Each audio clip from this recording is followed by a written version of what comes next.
By the end of this lecture, you should be able to list the products and reactants of the light-dependent reaction and the Calvin cycle, and explain the steps of the light-dependent reactions and the Calvin cycle. Photosynthesis can be broken down into two parts. The first part is the light-dependent reactions. As you might guess, the first part of photosynthesis requires light. Photosynthesis uses this energy and light in order to power the reactions that create sugar. There are two forms of energy produced during the light-dependent reactions: ATP and NADPH. NADPH is an electron carrier molecule. Electrons are knocked off pigment molecules during the light-dependent reactions to make sure they end up where they need to be. NADPH carries those electrons. Electrons are very energetic and reactive, and without this carrier molecule, the electrons would cause chemical reactions to happen that shouldn't. The second part of photosynthesis is the Calvin cycle. Sometimes these reactions are called the light-independent reactions because they don't require light to happen. This is where glucose is actually produced. The Calvin cycle uses energy from the light-dependent reactions, so the two steps depend on each other. Photosynthesis happens in the chloroplast. The space inside the chloroplast is divided into two parts: sac-like membranes called thylakoids, and the fluid-filled space around them called stroma. Stacks of thylakoids are called granum. Embedded in the thylakoid membranes are chlorophyll molecules. During the light-dependent reactions, these chlorophyll molecules absorb all the light except green. So the light-dependent reactions happen in the thylakoid membranes. The Calvin cycle takes place in the stroma. I like to think of the inside of the chloroplast like a delicious breakfast. Grana are stacks of pancakes, surrounded by a sea of syrup, the stroma, because that's where sugar gets made. If we zoom in on one of those pancakes, or thylakoids, you'd see a membrane, much like the cell membrane, made of a lipid bilayer with some important molecules embedded within them. One of those important molecules is a collection of pigments like chlorophyll A and B. There are two clumps in the thylakoid membrane: photosystem 2 and photosystem 1. It's a little confusing because they were named for the order in which they were discovered, not the order in which they occur during photosynthesis. The first step in the light-dependent reactions is where light strikes photosystem 2. The energy from light knocks the electrons from the pigments loose.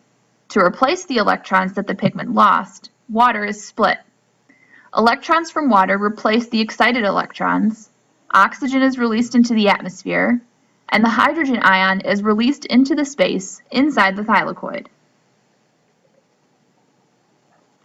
Excited electrons travel down a series of proteins called the electron transport chain. The electrons travel down the path outlined in orange in this picture.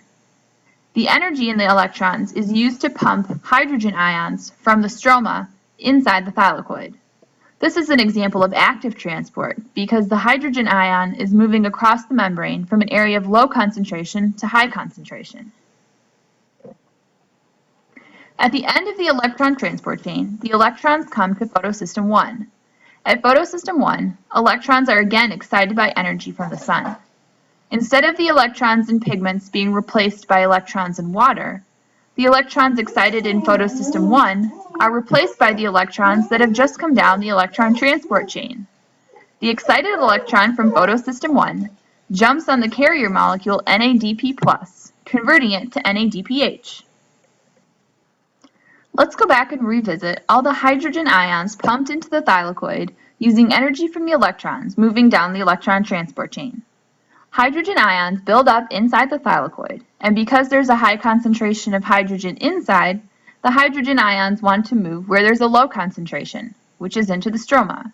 Ions don't easily move across the membrane, so hydrogen ions must pass through a protein channel.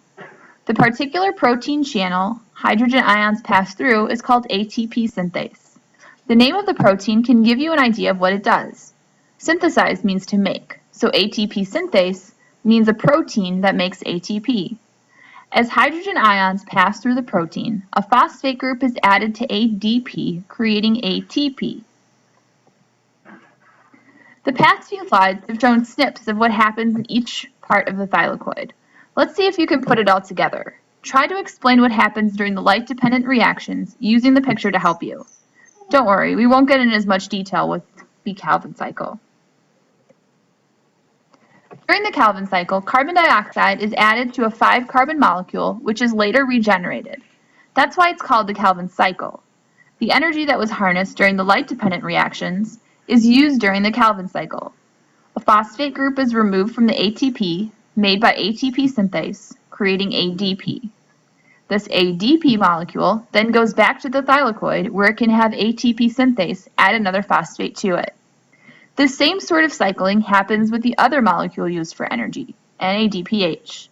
The 2 high-energy electrons from this molecule get used, and NADP plus goes back to the thylakoid where electrons get reloaded.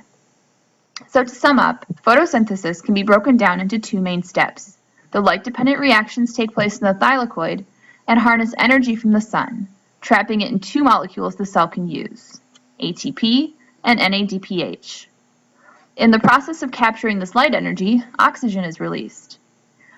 Energy from the light-dependent reactions then gets used to make sugar during the Calvin cycle.